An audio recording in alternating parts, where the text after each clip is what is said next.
Hello everyone. In today's video, I will show you how to update your DU SIM card details in 2026.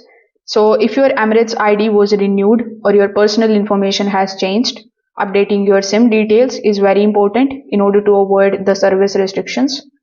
For that, first of all, you need to open your DU UAE application on your phone. Over here, tap on the option of the home page. Then select the option of login with the help of OTP.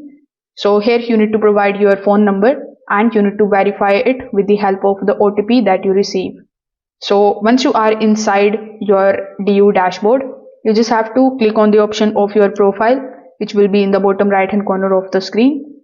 Over here, you need to look for the option of update Emirates ID.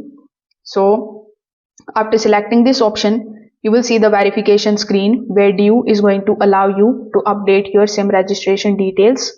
So you need to upload your Emirates ID here, take a clear photo or scan of your valid Emirates ID. Just make sure the image is sharp, not blurry, and all the details are visible. Some screens may request both the front and the back sides of the card. So verify your information. Check that your name and the details match to your Emirates ID exactly.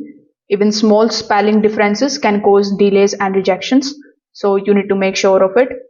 Afterwards, simply follow the on-screen instructions in order to scan your face. After reviewing everything, when you tap on the option of submit, in most of the cases, you are going to get the approval instantly, or you will receive the confirmation by the SMS shortly. So if this video helped you out, make sure that you like this video and subscribe to the channel. Thanks for watching.